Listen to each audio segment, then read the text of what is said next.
What's up, everyone, and welcome to the spot for all things empowerment through yoga, meditation, and psychoeducation. My name is Dalia, and I'm here to make mental health more accessible and remind you that you are a powerful creator capable of not just healing, but also creating the life of your dreams. And every week I dive into a certain topic. And lately, we've been talking a lot about the subconscious mind, the mysterious shadow self. And so it's the perfect time to also talk about inner child healing. This is a topic that I am very passionate about. I love inner child work. It's a big part of my daily self-work routine, but it's also a huge part of my healing practice. I do inner child work with my coaching clients and my healing clients, and I have seen the profound impact that it has on them. And I just know that this is a topic that will really resonate and change your life. So in this video, I'm going to talk to you a little bit about what the inner child is, how it's formed, and I'm going to give you some exercises so that you can begin to do the work yourself. I'm going to leave you with some practical tips and prompts as well. And of course, at the end of the video, I'm also going to do a little guided meditation to help you to connect with and begin to heal your inner child. So let's dive right in, shall we? The inner child exists within all of us. You know, sometimes it reveals itself in a temper tantrum when we get a parking ticket, or when we have this sense of panicky anxiety when our partner has to go away for a business trip. There are moments in life when our inner child is triggered. What is the inner child? The inner child is the part of your unconscious that represents the child you once were. It is the embodiment of all our earliest experiences, emotions, beliefs, unmet needs, unhealed wounds, unexpressed emotions. All of these exist in your inner child. But before we can talk about the healing process, it's also important to understand how the inner child is even formed. So during our formative years, typically from infancy to around 7 years old, our brains are incredibly impressionable. As you know from previous videos, our conscious mind is still developing, which means our unconscious mind is just this sponge that is absorbing the world around us, forming beliefs about ourselves, about the people in our lives, about the world, and our place in it. And then we internalize all of these programs, all of these beliefs, all these things that we've absorbed. As a matter of fact, 50% of your mental and emotional programming is done by the adults in your life by the time you are 5 years old. Just sit with that for a second. 50% of your programming done by the time you are 5. And later experiences in life then reinforce these programs. And so we eventually form what is like a script for how our life should be, how we should be. And then we carry these immature scripts and decisions with us into adulthood, where they run our lives like 90% of the time. And of course, we have certain traumatic experiences that happen in our childhood that end up manifesting as a wounded inner child. So when we experience trauma like neglect, abuse, emotional abandonment, these can create deep emotional wounds within our inner child. And these wounds then manifest in our adult lives as self-doubt, self-sabotage, perfectionism, procrastination, fear of intimacy, inability to trust others, dysfunctional relationships. These are all signs of wounded inner children. And another way that our inner child gets wounded is if at any point growing up we had certain needs go unmet. And it's like a part of your psyche gets stunted. It just gets stuck there. It gets stuck in that time where that need went unmet. So In a simplified sense, you can think of your inner child as well as a series of unmet needs and unresolved feelings and trauma, which is why it makes sense and why it's so important for us to revisit the experiences of the child we once were, so that we can find out what our own script says about our lives and the unfolding dramas that we keep repeating in our lives. Not doing so is going to result in us playing out the same unexamined script over and over again. Which means that identifying the beliefs connected with our inner child is important to resolve and heal and to develop into the best version of ourselves.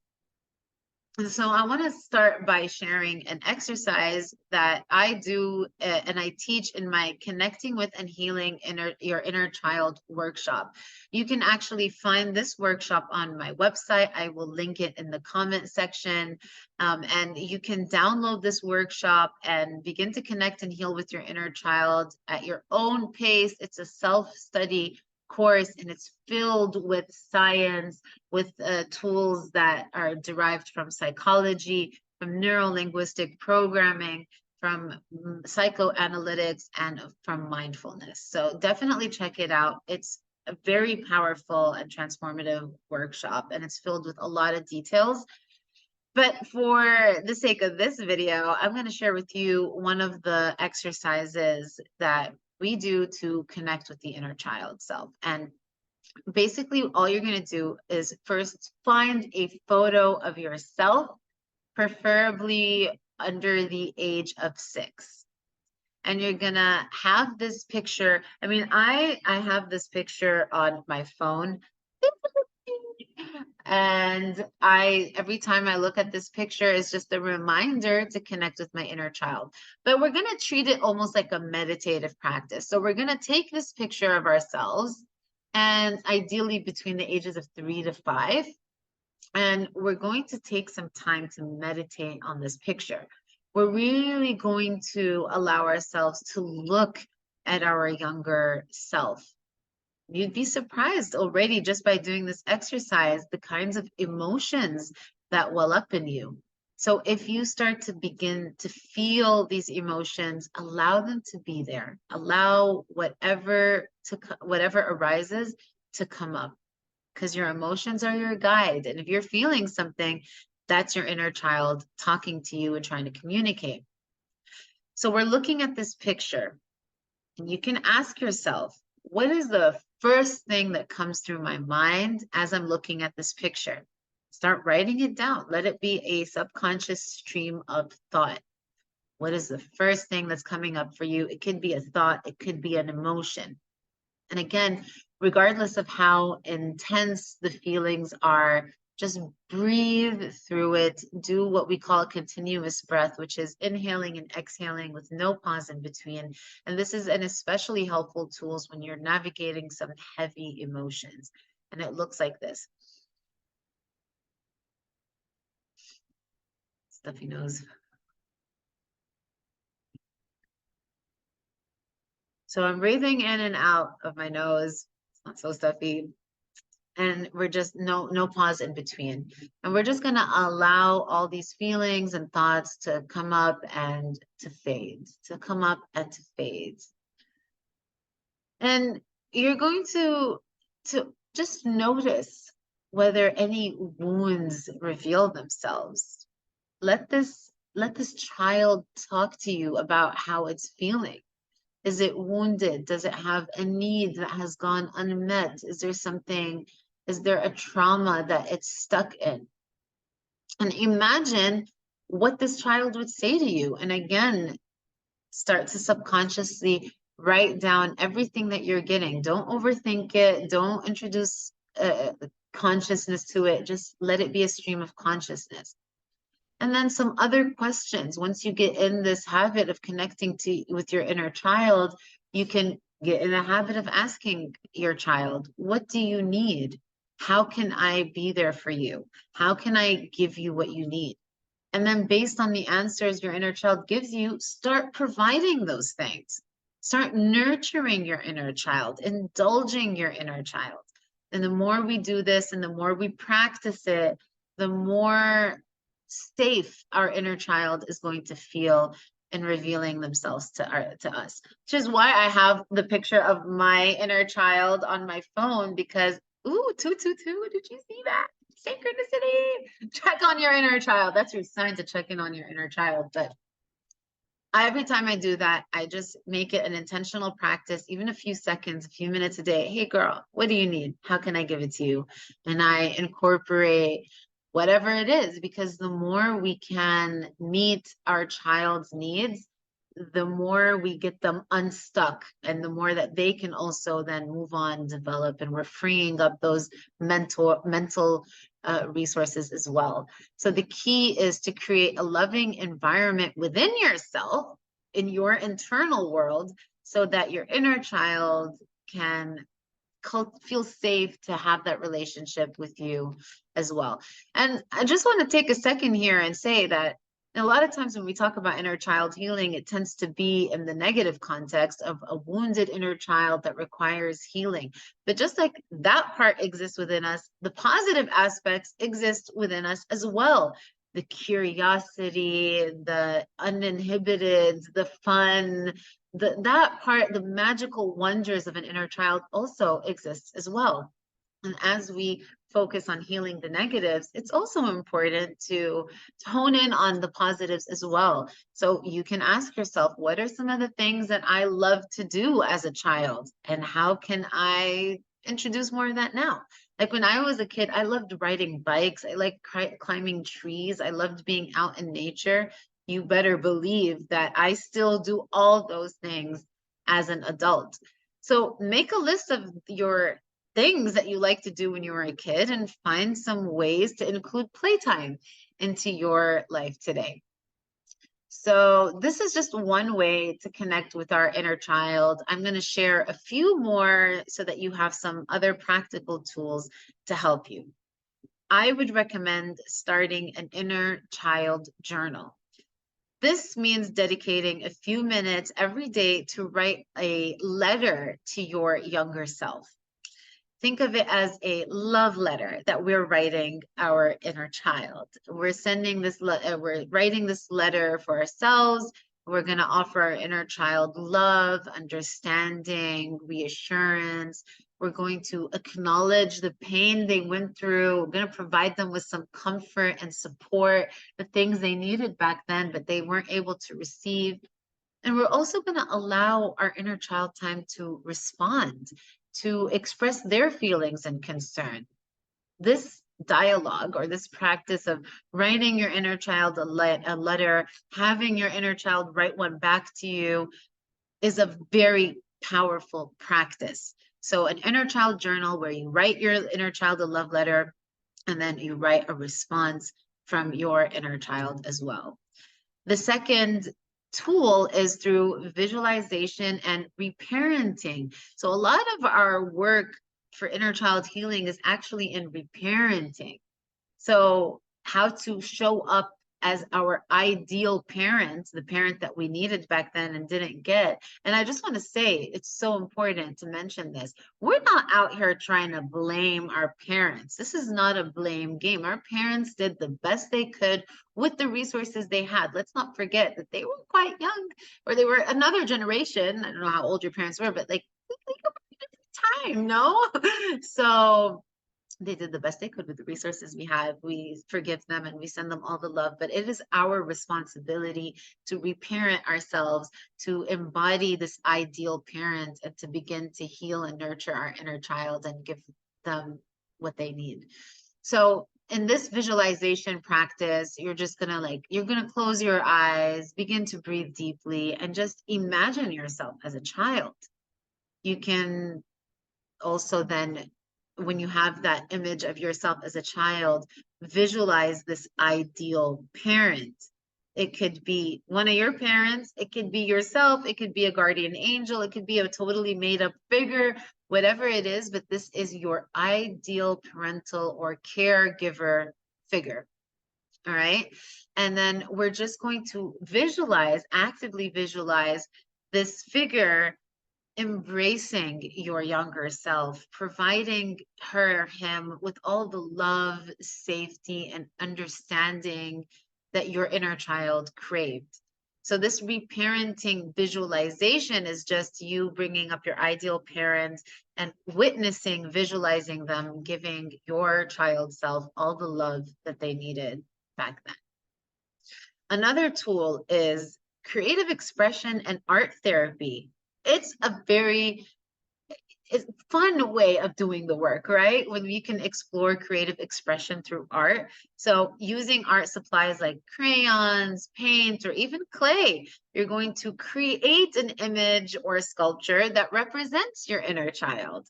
So let your creativity run wild with this one and try to do it without judgment. No one's expecting you to be Picasso here.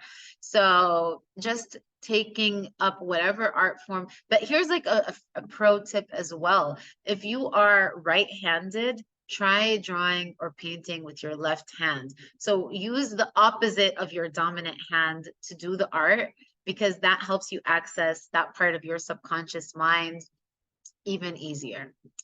And finally, another really important tool is to begin exploring somatic healing and body work, because a lot of the traumas that we experience are held in our bodies. And somatic healing or body-oriented therapies like yoga, tai chi, or somatic experiences, dancing, this can really help you to reconnect with your body and to release the stored emotions. So when we do this, we pay attention to the sensations in our bodies. If we feel any tension or discomfort, we're going to breathe into those areas, and we're going to imagine the breath carrying away the pain and replacing it with warmth and comfort. So somatic healing can be a fantastic way to release the physical and emotional wounds of your inner child. Whew, so that is a lot. I know those are a lot of some great exercises and tools so that you can do the work yourself. But let's switch gears. Let me get my meditation voice ready, because we are going to end this session with a guided meditation, and we're going to journey back in time to connect with our inner child, offer it love, understanding, and healing. So remember, your inner child carries the memories and emotions of your past experiences. And by embracing and nurturing this part of ourselves, we can really begin to heal old wounds and foster a profound sense of compassion. So let's do this. Get comfortable. Find a quiet and comfortable place to sit.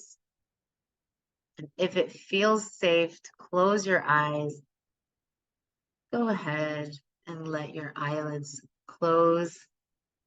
If it does not feel safe to do that, you can just lower your gaze to the tip of your nose, or you can just keep your eyes open the whole time. But we're going to take a few deep breaths. Let's start by breathing deep through the nose. Inhaling slowly, filling the lungs, holding the breath at the top. And then we're going to exhale gently through the mouth, sighing everything out. Noticing how your body begins to relax.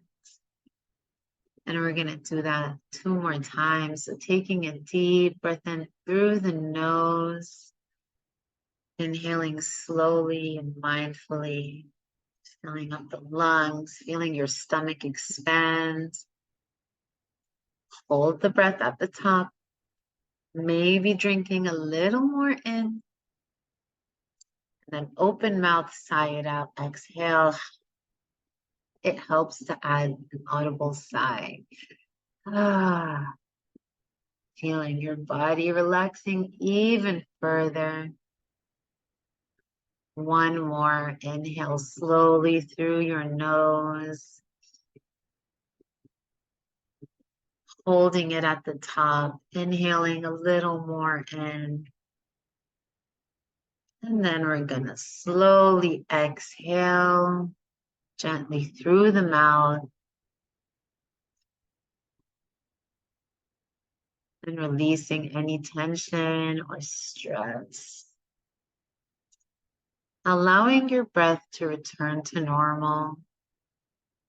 And just begin to imagine yourself in a beautiful garden, picturing vibrant flowers, tall trees, a gentle stream trickling nearby.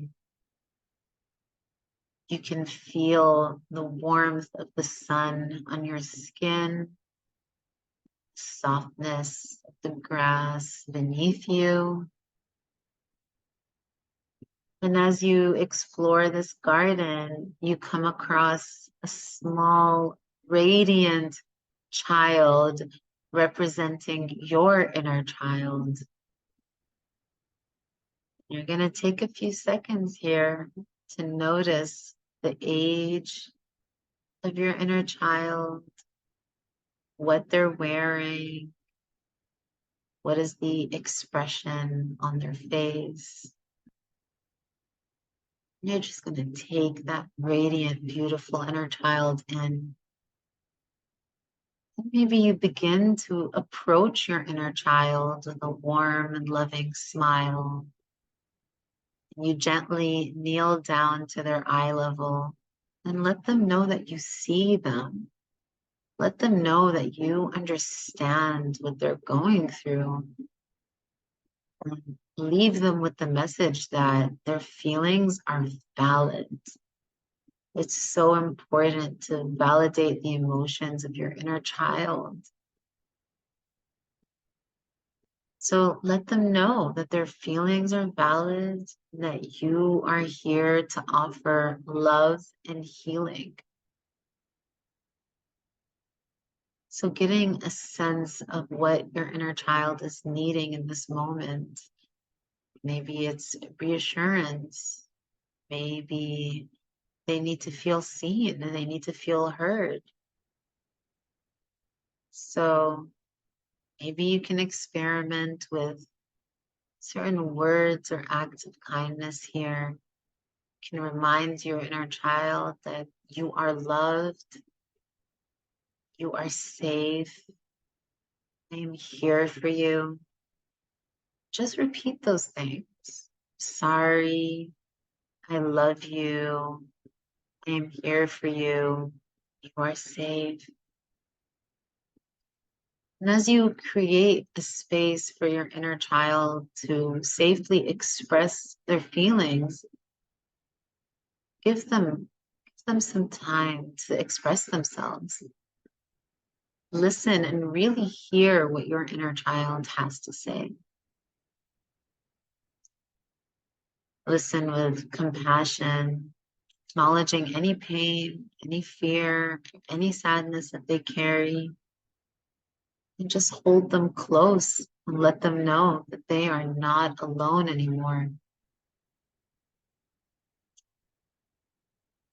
Just visualize yourself embracing your inner child in a loving hug, feeling their presence, the warmth of their being. And as you stand there embracing your inner child, you begin to notice a soft, healing light that's surrounding both you and your inner child. You're going to visualize this light permeating through every part of your being, soothing any wounds, healing any pain, dissolving any negative emotion. Just visualize this light in every cell of your being, of your inner child's being. Really feel the healing energy repairing your inner child's pain.